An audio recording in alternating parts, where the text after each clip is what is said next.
Guess what, Lions? For as little as $5 a month, you can get access to exclusive bonus audio content and help this program grow by joining the Lions of Liberty Pride. To learn more, head over to lionsofliberty.com/support.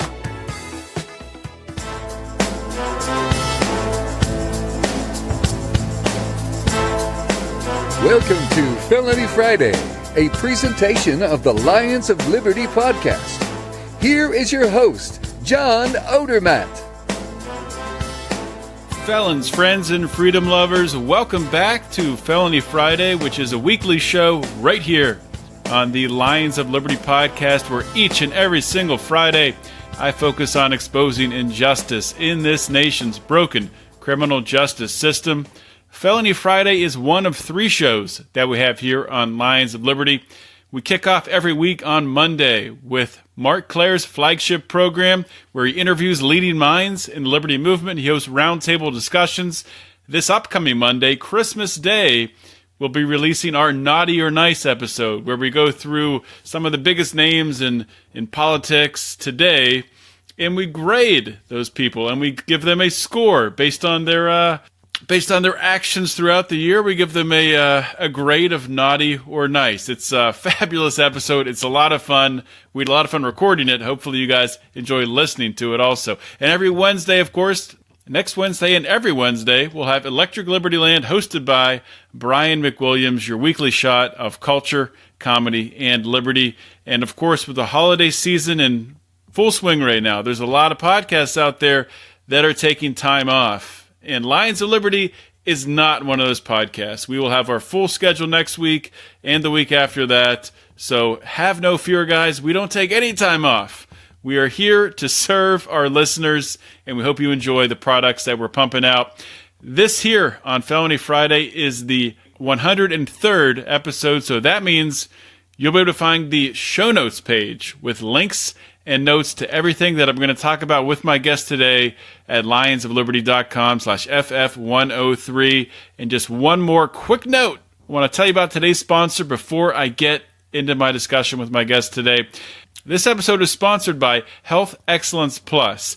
And Health Excellence Plus is a great free market alternative to your standard corporate health insurance. Health plans are in the news right now. People losing, having to get rid of their health insurance plans, having to pay higher premiums, having to pay more for their health insurance overall. Health Excellence Plus introduces health sharing, and a great way to get more bang for your buck. You can learn more about this great opportunity at lionsofliberty.com/health. My guest today on Felony Friday is Colin Kreiger. Colin is a listener of this show. He's a member of our Lions of Liberty Pride, but that is not the reason why we're bringing him on the show today.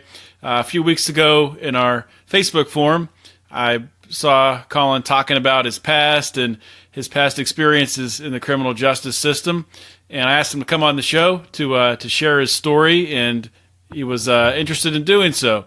So Colin has definitely made some mistakes in his life, and he's going to tell you about the consequences and how he dealt with that today and how he really turned that around. Just to give you a little brief overview of Colin's past, he was first kicked out of his university, the criminology major that he was enrolled in there, for getting caught with less than a gram of weed. And after that, he was then eventually kicked out of that university for fighting and resisting arrest. And then it snowballed from there.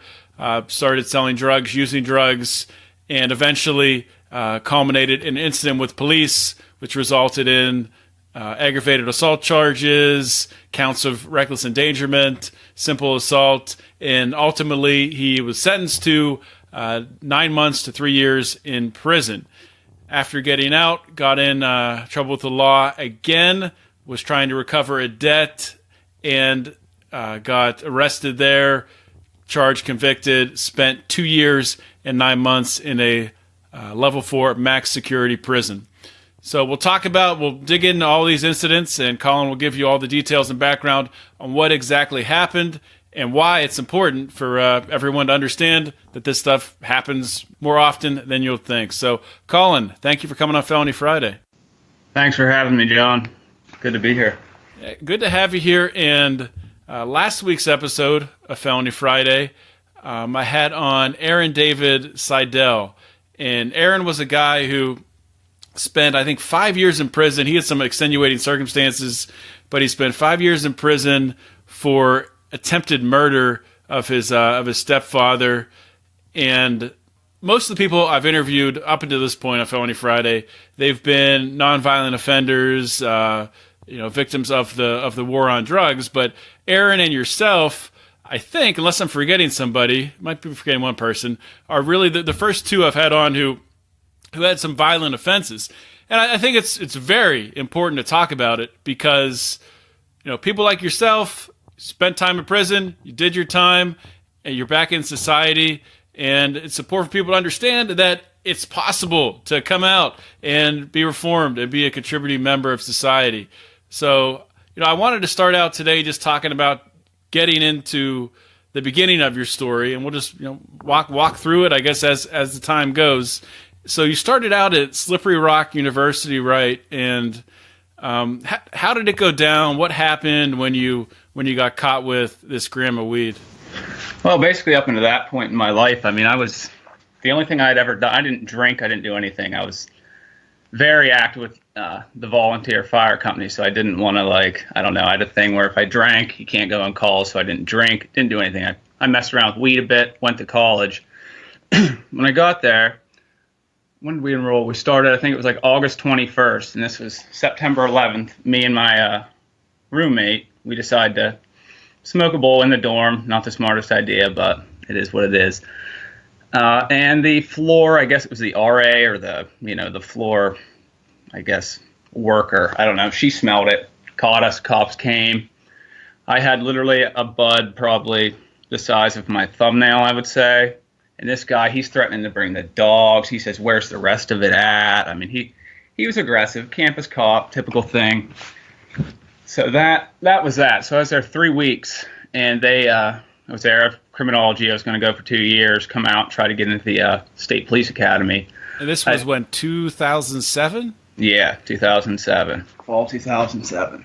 So, I got there. I had my whole life planned out. I thought I had everything figured out. I didn't realize that that small amount of weed would impact me the way it did, I guess. Because once I got kicked out of the program, I didn't even know what I was doing there at that point. So I pledged to fraternity, and we were underground, and it was fun.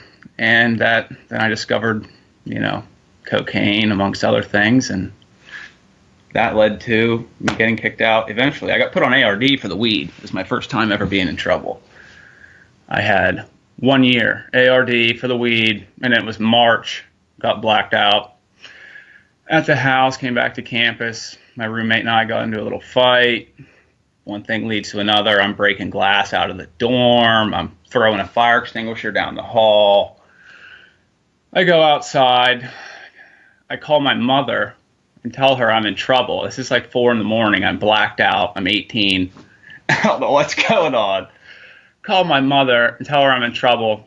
Don't really recall much after that. Woke up in the Butler City detention center, Butler City prison there. And that was that. That was the end of my college career. To sum it all up quickly. Yeah, and just to put things in perspective, I went to college at Penn State, and the stuff you're describing doing, you had a fire extinguisher thrown around, you broke a window. Mm-hmm. I would see, I was in a fraternity. I would see stuff like that happen all the time. That's not a really outlandish thing, and I guess you got in a fight too, or something like that. Yeah, my roommate and I, we were good friends. We were at the same party. He just got back before me and was just as drunk as I was, and I happened to disturb him coming into the room. So, we were just drunk, beating the shit out of each other, really. And the people next door didn't like that. They called the cops. And then I was out of my mind. When I drink liquor, I get pretty violent. So I just started to break shit. Went outside, and I'm told, I don't remember doing this, but that I tried to escape the cop car on the way to the police barracks. I don't know anything about that. That's just what I was told from the campus hearing. So it was quite the night. All right, so you get kicked out of at a Slippery Rock University, and what happens next? You find yourself getting tied up and taking drugs and selling drugs? I'm a small town guy. My town has 300. The town I grew up in is 300 people. I mean, it's 2 streets, so I wasn't very, I guess, cultured. So I get down there and I meet some of the city guys, the Pittsburgh guys, and they introduced me to cocaine, and I realized that there's money to be made there. If you have from the city to the country, and I mean, it was just, that's why people do it. I mean, it's just hard not to. And you come from no money, and there's that much money that they're like, here, you can make this in, a day. You're like, no way. Well, then you do it, and it's like, yep, that's what I'm going to do. But then I started using more than I was moving, and that was a problem. Yeah. So how long were you selling for then? I mean, that's really all I did. I mean, I started a little bit with weed in high school, but I worked at a gas station long enough to afford my first ounce, and then that's really all I did. I mean, and I, like I said, discovered the harder stuff in school, but up until 2011, I guess it would have been, when I got in trouble, 2011. So that's all I did. I mean, I didn't work at all. I supported my habit by, selling or, scheming and fantasizing. That's what you do. So did people, like when people asked you questions about what you did, how would you answer them? Oh, I mean, I said that I was mowing grass, or if I was doing side work, or, I mean, for a while, because I was living with my mom for a while, I would just say I was going to work and just disappear throughout the day, and then, come home later. Just, people, I mean, my there's never been someone in my family who's ever been, prior to me, was ever in any kind of drugs, trouble, anything at all, really, so they didn't even know how to deal with it. They were so naive to it that, and I'm sure they were in denial. They didn't want to think that I was a regular kid in high school, fire company, football, baseball, the whole deal. But and they just let it go on, enabled the shit out of me, my mom paid my bills. I didn't even know how to pay a bill until I got out of prison. I didn't even know what a bill was. Did your mom have any idea that you were selling drugs or using drugs? I mean, towards the end, it started, I deteriorated. At first, I guess you could say I was a functioning addict, I suppose. I didn't look the part, but as time went on, and as now I'm more open with her about it, and we talk about everything. She basically told me that she felt like she was a prisoner in her home. She was afraid to approach me about it, afraid to say anything. She didn't know what the hell I would do. I was a little nuts. I mean, it's weird, whenever I was going through all my programs and stuff, that's a whole other bit, over-programmed to death. But, I felt like, you feel like if you're coming from being an addict, that you're doing these programs for another person. I felt like I was sitting in for someone else almost. It's really weird. So take us through what happened with this incident where cops show up at your house and everything spirals out of control. Just to fix the beginning of the intro there, the incident in which I went to recover the money actually happened prior to the gun incident at my house with the cops. Okay. So I got sentenced. It was really weird. The night that I got in my big trouble. I mean, I'd gone into the county jail. I did 5 weekends one time. I mean, I was going in, checking in on a Friday at 6 p.m. and checking out on Sunday at 6 p.m. I mean, I'd been in and out of my county jail, but I'd never really been punished for anything that I had done, I suppose, ever in my life. But that's another thing. I'm rambling, but not really. I mean, you did lose. You lost your opportunity to go to college, right? I mean, that's. Yeah, I did. I did. Yes, I definitely did, and I think that, like I said, I'm still on a personal path of self-discovery to figure out why I did what I did, but I have no idea. So the first incident was going to recover some money. So what happened there? Someone owed me some money. I was going to this girl I was with at the time, we were together for years. It was terrible. We met at Slippery Rock. I mean, we grew up a town apart, but we didn't meet till we went to school. And then it was just, that was bad. So she was like my sidekick through all this. So we go to these older people, and they owe us some money. We went to retrieve it, kicked the door in, gun, et cetera, put it in their face, put them on the ground, tried to get everything they had to compensate for what we were owed. Well, they called the cops, and I'd left some evidence there, and that was that. 6 months later, when I was in the county jail for the standoff with the police, I got video arraigned for that, and they tacked on. So let's go back, days. But before we get into the standoff with the police, let's go back to busting down this couple's these people's door that owed you money. Were you like when you were going through that? Were you thinking about like what you were doing at all, or was it just actions? You weren't even. Were you scared? I mean, at that point, I'd gotten wrapped up. I mean, like I said, I'm bypassing a bunch of time. I gotten wrapped up in the bath salts. It's right when bath salts came out. I don't know if you remember when those were all the rage. I mean, I was going to.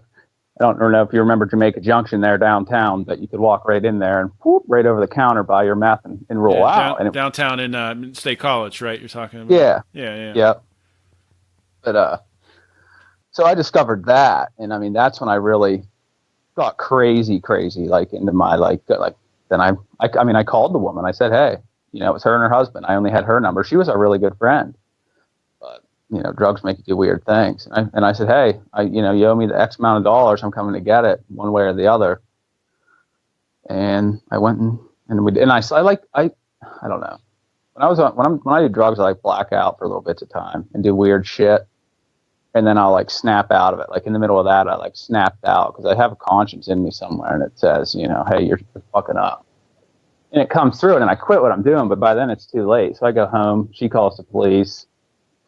Her husband's calling me. He's threatening to come. Like I said, I'm living at my mom's. I'm huddled in there, but nothing happened that night. Cop came, spotlighted the house. I hid, and then, like I said, I didn't hear anything for several months after that. Turns out that the woman who was involved there, she actually got me my first job when I got released from prison. Oh, wow. Working with her. Yeah, I mean, because like I said, I did a lot of shitty stuff on drugs, but I'm really not a shitty person, I guess. I mean, it's hard to explain, but. So how much time did you spend in prison during that first stint? Did I have it right? Was it 2 years and 9 months? It was all one. It was all one thing. Like those, it's hard to. It really sounds crazy. Even the judge at my sentencing didn't understand what the hell was going on. So, I mean, I did that in May of 2011. September of 2011, I have the standoff. No charges. I had gotten no charges between May and September for the money retrieval thing. So then time goes by, ripping and running, still on bath salts. I mean, I'm a zombie at that point. Those things make you go, I mean, I'd done every drug in the book to excess, and nothing made me lose my mind like bath salts did. And I think they still are having a long-term effect on me, but they don't know what the long-term effect is. I mean, when you take bath salts, do you remember anything, or is it just a blackout? Oh, yeah. No, I remember. I mean, you remember. I mean, I mean, just some of the stuff. I climbed onto my mom's garage. Like I said, this is, I think, stemming from my fire department stuff. But I always would think everything was on fire when I was on bath salt. So I thought the garage was on fire. So I went up there with a saw and was cutting holes in the roof trying to find where the fire was. In my mom's garage in the middle of town, broad daylight. I mean, just doing it.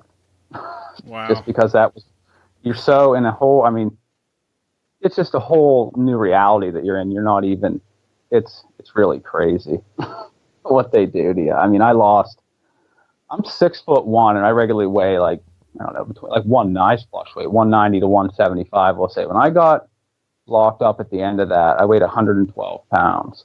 Holy crap. I mean, I was basically just walking around dead, essentially, mentally and physically. So just to walk through, so the timeline, first is the, knocking down these people's door to get the money. No charges for that yet. Then you have this, you're taking bath salts and tweaking out. So what happens during the standoff with police exactly? Well, like I said, this is all still living at my mom's house with this girl, and her and I get in. I mean, we've been up for days. I don't know. We've been up for the better part of a week, and we decided that we were going to come down. So we take some Xanax. Well, I wasn't a heavy benzo user, so I mean that like really blacked me out, I guess. We get in an argument. And I kick her out. Well, she was living with with me and her grandparents at the time, calls her grandparents, and they come. And the grandfather was a retired county jail guard, so he was on that type of shit when he got there, on his, authoritarian, he's the boss stuff. And I said, hey, man, I asked them to leave. Well, they didn't leave, so I had my trusty 9mm high point that I wanted a gun raffle, and I went up and got it, and I just came outside, and I said, leave, I'm going to shoot you. And they didn't leave, so I shot it in the air, and then they left and called the police. And I knew they were calling the police, so my mom was still inside at this point. So I go back inside, get an extra clip, get some boxes of shells, go wake my mom up, because for some reason she's still asleep through this. Wake her up and say, tell her, I said, I have a gun, the cops are coming, take the dog and get out. So she does.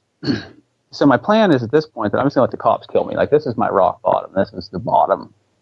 And so I was like, okay, I'm just going to shoot out these cops and let them take me out. It is what it is. And then one thing leads to another. I'm in my house. They show up, 3 of them. I'm on the 2nd floor, looking out the window. They're behind these big oak trees in my town. So like I said, it's country. They're out behind them, and they're telling me to come down and talk to him. Oh, come down. It's not that bad. Just come down and talk to us. I said, it's not, I said, that's what they all say. I'm not coming out. Fuck you. Come in and get me.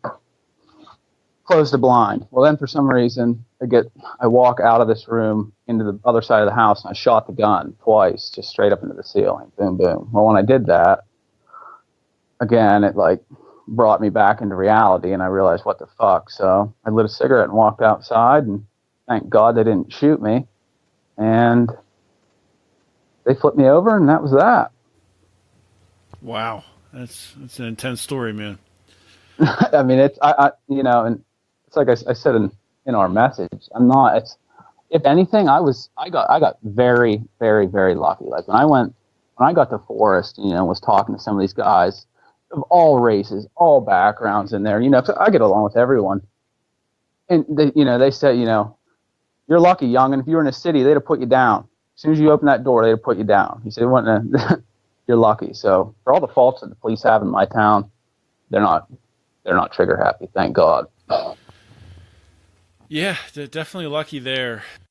I know many of you are facing major decisions with your healthcare right now, and I want to make sure that you know about an amazing alternative to your standard corporatized health insurance known as Health Excellence Plus. Health Excellence Plus is an incredible program that helps you keep medical costs under control by taking charge of your own healthcare and not leaving all the decisions about what doctors you see and what procedures you need or don't need up to some corporate bureaucrat. Along with providing 24/7 access to medical professionals, tax-deferred health savings accounts, and preventative care, Health Excellence Plus empowers you to finally take control of your healthcare. To learn more, head on over to lionsofliberty.com/health or call the special hotline for Lions of Liberty listeners at 855-290-4447. Be sure to mention Lions of Liberty. So, what charges? You got charged with 3 counts aggravated assault, 7 counts reckless endangerment, simple assault. And then like some other, they tack on everything they can tack on. And then you did a plea deal with them? Yeah, my God lover, my grandmother got me a lawyer, just a town lawyer. And basically in my town, it's so small that if you get a lawyer, period, you're going to get some kind of good deal because they don't like the fights ever. I mean, I couldn't tell you the last time the DA in the county took someone to trial. But so we threatened him with trial because the bullets that I shot into the ceiling, when I fired the gun, was in the second floor, went up through the ceiling, but they never exited the roof of the house. They essentially went into the attic and just ping-ponged around. They were just cheap 9mm, it was a piece of shit gun. Ping-ponged around in the attic, so they never actually left the house. And I guess you could say, I don't know, this is lawyers, and put them in danger. So we were going to take it to trial, the aggravated assault, based on that. So my first plea they offered to drop all 3 of the aggravated assaults right from the rip to possession of a prohibited offensive weapon, because the gun I had was a carbine rifle, and I had a 9-inch deer knife, buck knife, just rigged onto the end of the barrel like a bayonet. Apparently, that's not allowed. I don't know, but so I got 9 months to 3 years for that, because that's what my county does. My county sends people upstate for 30 days to 2 years. So you essentially by the time you get to Camp Hill to get classified, and you're already seeing a parole board. That's a huge clusterfuck in this state. It's ridiculous. Especially Clearfield County, nuts. 30 days to 2 years. What the hell is that? In the state prison? 30 days to 2 years? Yes, because if you get anything in that county, if you get anything that's over, so if you get a county sentence, it would say, 30 days to 2 years less 1 day. That's a county sentence. Now, if it says, then if you get a state bid, I've seen it all. Like I said, mine was 9 months to 3 years. Center County, then, when I went to get my money, they gave me 5 days to 2 years consecutive with my state sentence on top of it. So it tacked on, basically, turned my sentence 9 months, 5 days to 5 years in total. Okay, and you ended up serving how long? 2 years, 9 months. Okay. And was that entire time, were you at the same prison, or did they move you around? Well, in PA, I started at the county, the county jail, and then PA is weird. If Clearfield County, where I was, your first stop is Western in Pittsburgh. They take you down there. Why, I'm not sure, but take you there, and then they quarantine you. You go through solitary no matter what. If you're going through the state system in PA, you're in solitary confinement for however long they feel like. It could be 3 days. I see some people in there for 3 days. I was personally in there for 5 days. You're just locked in the medical wing in a room by yourself, hanging out with the light on all day, night, fucking waiting to get put on the block. They fed us well. I'll give them that. Pittsburgh fed us well. But then you go there. You go from there.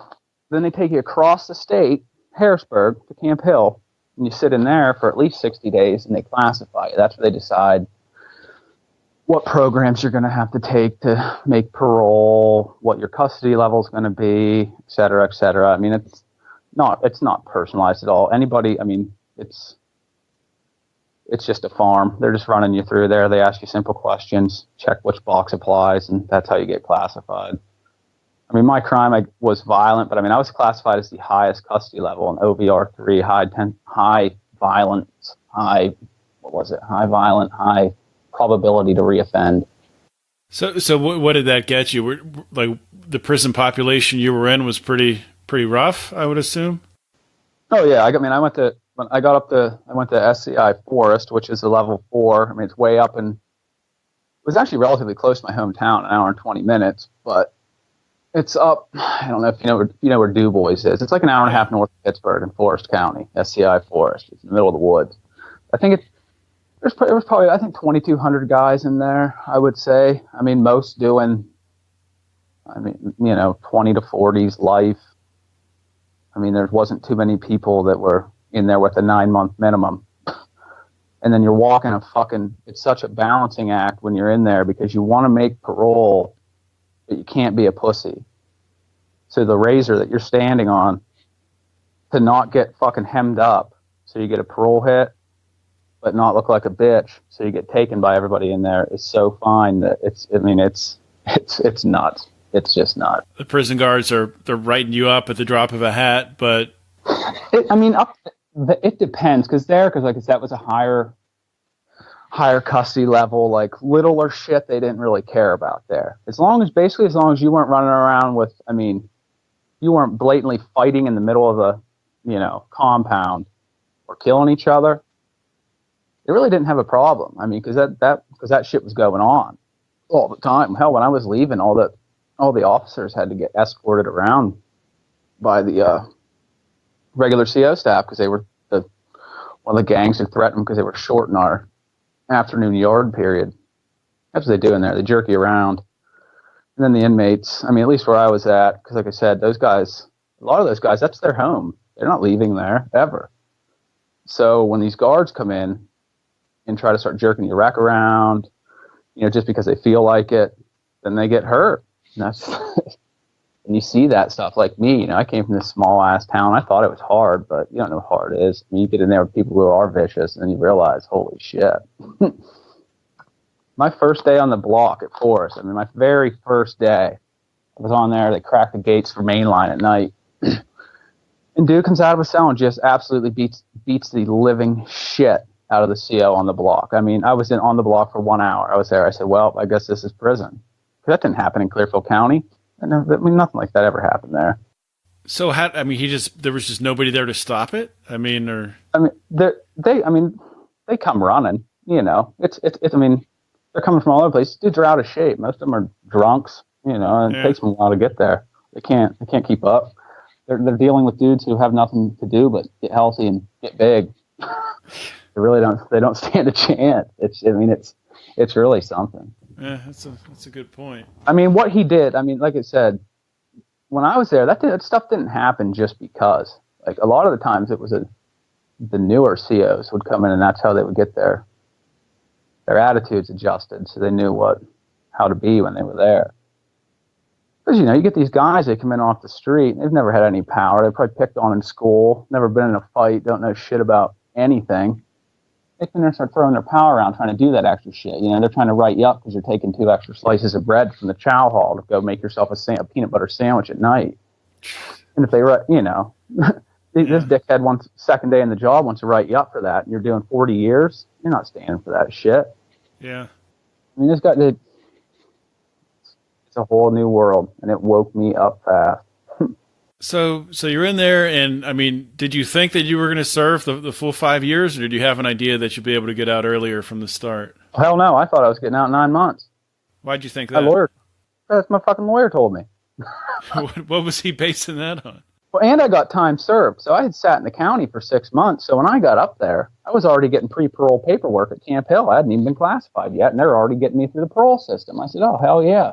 I'm going to be in and out of this motherfucker. Well, I go see parole the first time. Now that's a stressful thing because it's not Shawshank Redemption. You don't walk in there and they make their decision right then. They put you on a call out, so you wait all night. You go up first. You see pre-parole, which is like the institutional agent, and then based on your custody level, you see 1 person, 2 people, and 1 person on a video. But you go, you see them. They ask you all these crazy ass questions. You answer them the best you can. You try to form, this is my first time doing it. I didn't know shit. I just walked in there thinking, yeah, they'll let me go. I waited 12 weeks for a response.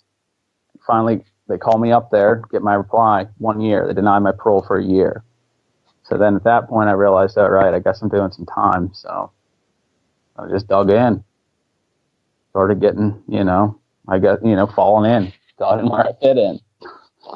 I got real involved with the drug and alcohol department in there.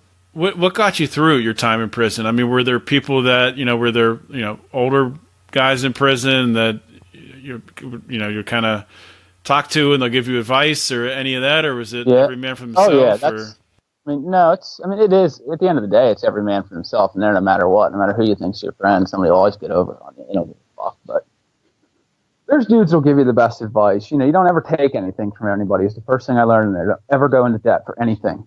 Don't even take don't take a buckhorn, a rolled cigarette, a cut, just nothing from anyone. Because they're trying to get something back from you, whether they take it and, they take it out of your ass, they take it in blood, whatever. That's what they do. Like you can see it. And then after I was there, you'd see it. I'd see these kids coming in young, and you'd watch them. They're out in the yard, and these old heads are just, you can get ice cream there. They give you ice cream tickets you can buy in commissary, and they're giving them ice cream tickets. These kids are taking them, Well, that's not, shit ain't free.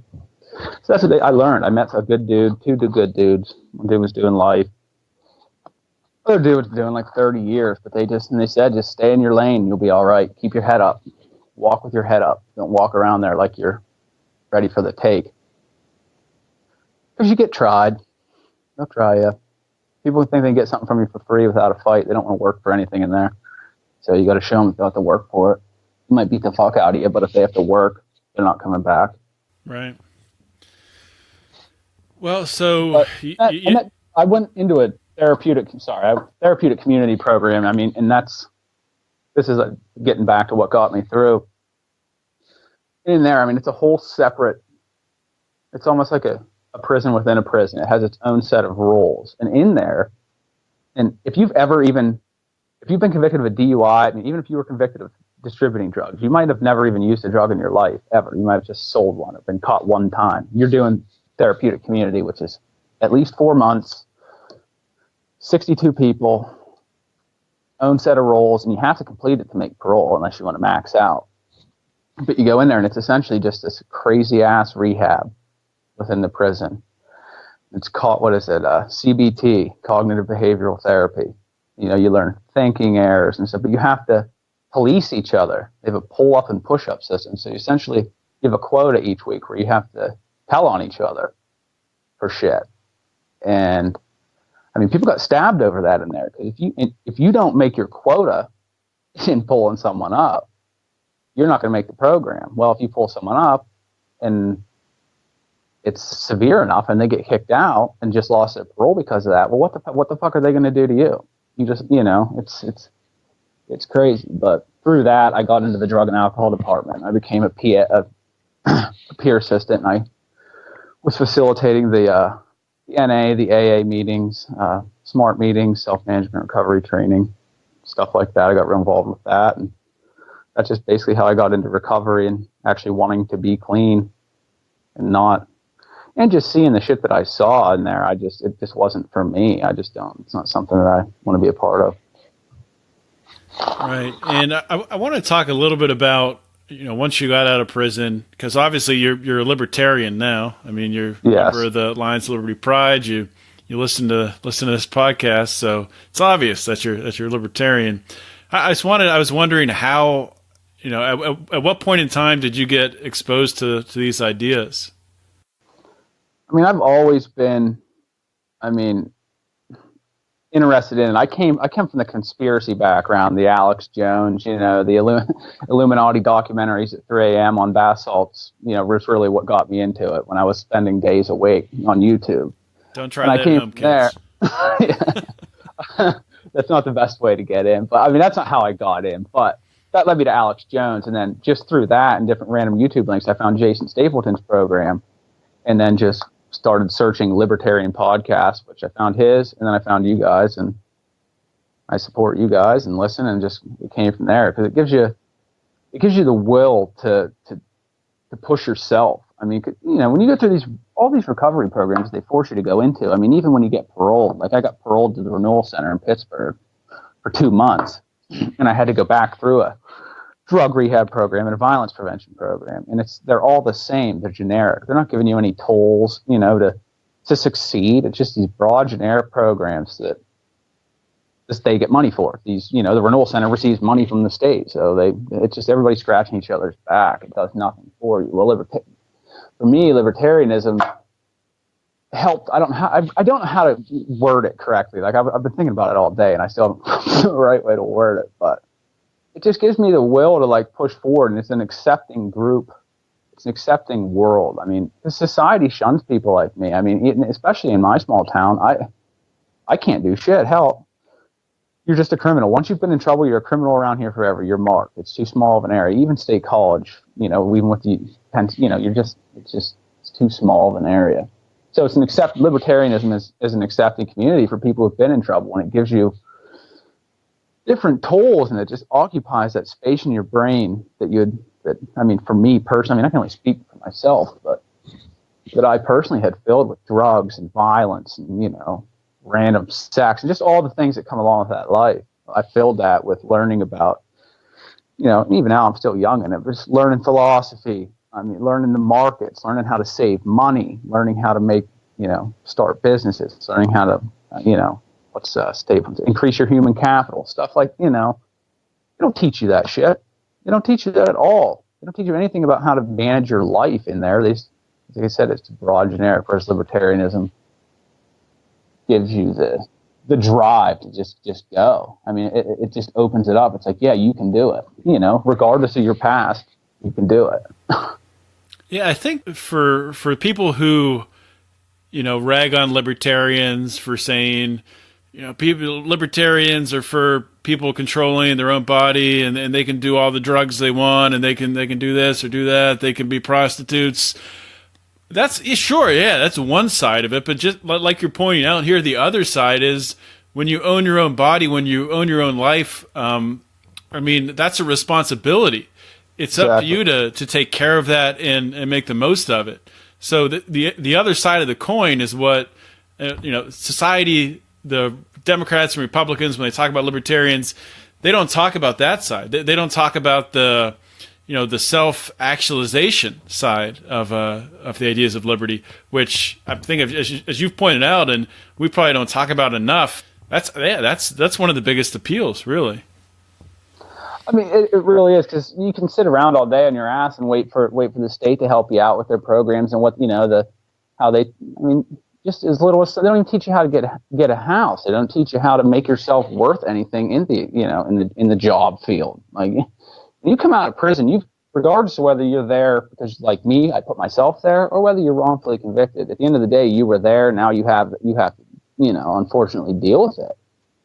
And you can't sit around. I mean, things aren't going to be handed to you. And just, like I said, libertarianism leads you into so many different philosophies, and just the people that are in that space in general and the ideas that they provide, and, you know, whether it be business, finance, you know, anything like that. It's just so much. It's just worth so much more than you know. Oh well, here, go to CareerLink, where they're not going to do anything for you. They're going to place you in some job that has there's no room to do anything. Whereas I listen to podcasts, you know, and you guys you're plugging and you're advertising, you Skillshare, just different things and different ways that I can, you know, make myself more employable, which is what I did, and I got hooked up. I do landscaping now, which is a big business in State College. Mm-hmm. And I got hooked up with a guy who I'm essentially apprenticing for him, and I'm going to be, the goal is that I'm going to be taking the business, and it's well established. So here I am. I mean, I got out, I went to a tech school, I pushed myself. I started at McDonald's in Pittsburgh on Wood and Liberty, right across from the T station. The first place. Job out of prison. Buzzing people into the bathroom because they go in there and die. It's like, but yeah. Started there, and then you just work your way up. You know, when you get out, it's a hard climb. It's not easy at all. I mean, you just have to work, and you take the next best thing. You know, you start at $7.25 an hour, and you get a little experience in that, and then you can get to 8, and then you can get to 9, and then you go to, you know, you get yourself well established enough, and, you know, established enough in your recovery. And like me, I went to tech school. I went to tech school for heavy equipment operation, and got me hired with this guy, and he's teaching me the business side of things, as well as, you know, the various podcasts I listen to teach me a lot of stuff, and that's that. I mean, I've been sober since 2011, I guess. Yeah, 2011. Well, that's awesome, man. And like I said at the beginning, you know, pretty much most of the stories on Felony Friday have been nonviolent offenders, people selling drugs for the most part. But it's equally important to bring on people like yourself who have made mistakes, acknowledged that you've made mistakes, broken the law, you've hurt people, but you did your time, you're back in society, you've taken responsibility, and you're improving yourself with the hopes of, and you already are contributing to society, but with the hopes of eventually owning your own business. I mean, that's awesome. That's what it's all about. And the reason I wanted to bring you on the show was because people need to hear stories like this. So, you know, if you're listening to this and this is the first time you've heard a story like this on a podcast, share this with your friends, with your networks. Stories like this need to get out there, because people see the felon label or, you know, a criminal past, and they judge people just by those, you know, certain circumstances in their life. But often, like you've pointed out, Colin, I mean, there's a lot more to the story. Sometimes people, just for reasons that maybe you'll never understand, get pushed down a certain path. And, once you go down that path, you can come back and you can get back on the right track, and you're evidence of that. So thank you for coming on the show and taking the time to talk about this. Yeah, man. Thanks for having me. I hope it went all right. Definitely, I definitely appreciate it. And if anybody out there that listens to this, I mean, feel free, if you're struggling with addiction or anything like that, I'll talk to you. Man, add me on Facebook. I'll talk to you if you're struggling with anything. I just had a guy just yesterday, 2 mornings ago, I woke up. One of my best friends when I was in Forest, man. He, and everybody says, "Oh, I'll keep in touch with you. I'll keep in touch with you," but they don't. Well, he did. He got out and he kept in touch with me. Well, he's dead now. He killed himself because people get out and they have nowhere to go. They have no one to turn to, nothing to do. I was fortunate enough to have a great family. Now I have with a wonderful girlfriend, Erica. She supports me in every way possible. My dog, wherever she's at, she's great. But I mean, just reach out to the people because people are struggling. And I don't know. It's tough. Yeah. So what's the best way? Do you want me to put your Facebook in the show notes? Anything else you want me to link to? I mean, I don't. You can go ahead and put my Facebook on there. Like I said, I'm always willing to talk to anybody. I'll talk to anybody about anything. I have a lot of different ways. I mean, like I said, I have a lot of different experiences and a lot of getting through the system and just different ways to get yourself back on your feet. I mean, it's hard and it's a struggle, and ultimately it comes down to you. No one else is going to do it for you. And you have to be strong, and you have to put your mind to it and push. And nothing's going to help you. The system is not going to help you. So you have to help yourself. So reach out to me. I mean, if you're struggling, you need to talk, I'll talk to you. And yeah, support your local volunteer fire company. That's about as libertarian as it can get. I never hear that talked about, which is really strange. I mean, yeah, that's my plug. All right, man. Well, thanks for coming on. Awesome, man. Thanks for having me, dude. Take care. What a great interview. What a story Colin Kreiger had to share today. And I'm really happy that I got to know Colin and, he shared his story in our Alliance of Liberty forum. And I was able to see that. I'm happy to have, all of us here at Alliance of Liberty are happy to have Colin's support in the Alliance of Liberty Pride. And to see a guy like Colin, everything that he's been through up until this point, and I think it really speaks a lot to his character, how he has such a positive outlook now, and how he's pushing forward, man. And he realizes one of the things that's helped him is personal responsibility, and leading to that personal responsibility, that self-actualization, leading him into that was libertarian principles. So I think that's fantastic, and that is definitely something that as libertarians we need to stress more as a positive aspect of our philosophy, because that's absolutely what it is. I mean, like I said during the interview, people knock libertarians for being open to people abusing drugs or, abusing their bodies. But at the end of the day, sure, people can do that, but I mean, that's not what I personally want for people to do, and I don't think other libertarians want that either. We want people to take ownership of their own lives, to be held accountable, and to be able to use the tools of the free market to help them if they fall into an addiction or something like that, to help to steer them back on the right path.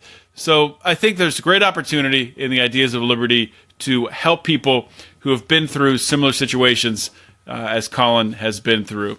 So that's really the only piece I have to say on the interview. I do want to say, first of all, Merry Christmas out there to everyone listening. I don't know if you're listening to this before Christmas or after. Sometimes these things, people listen to podcasts later. But this is obviously published the Friday before Christmas. So I want to tell you about, we have a Christmas bonus, a special opportunity for people to join the Alliance of Liberty Pride. You can join the Alliance of Liberty Pride by going to allianceofliberty.com/support. The reason why you want to join the Pride right now is we're giving extra bonus gifts. We are giving you the goodies, the free goodies from the level above where you join. So at the $5 level, normally you would get just access to all. I say just access. It's a great deal. $5 access to all of our exclusive bonus content that we publish. But in addition to that, we're going to give you the $10 level stuff if you join on Christmas Day or on the 26th. This expires at 11:59 on December 26th. So at that $5 level, you're now going to get a t-shirt and a koozie. $5 per month, and you're getting all the bonus content and a free t-shirt and a koozie. You pick the t-shirt, all that stuff, you let us know. If you want to join at $10, you get 2 free t-shirts and a koozie. Before, that was at the $25 level. So you're getting an extra free t-shirt for that $10 per month. And at $25 per month, you get 3 free t-shirts, a poster, and a beer koozie. Plus, you get all the other outstanding stuff at the $25 per month level. Our monthly Lions of Liberty $25 elite member level conference call that we have where you guys can chime in and really influence the show, influence the direction of the show, give us feedback, criticism. It's all fair game. Shoot the shit, whatever you want to do. They're fun calls. We're closing in on the end of 2017. It's been a fantastic year, phenomenal year here at Lions of Liberty, and we've seen a lot of growth. We've had a lot of people join the Pride, and we are so appreciative of that.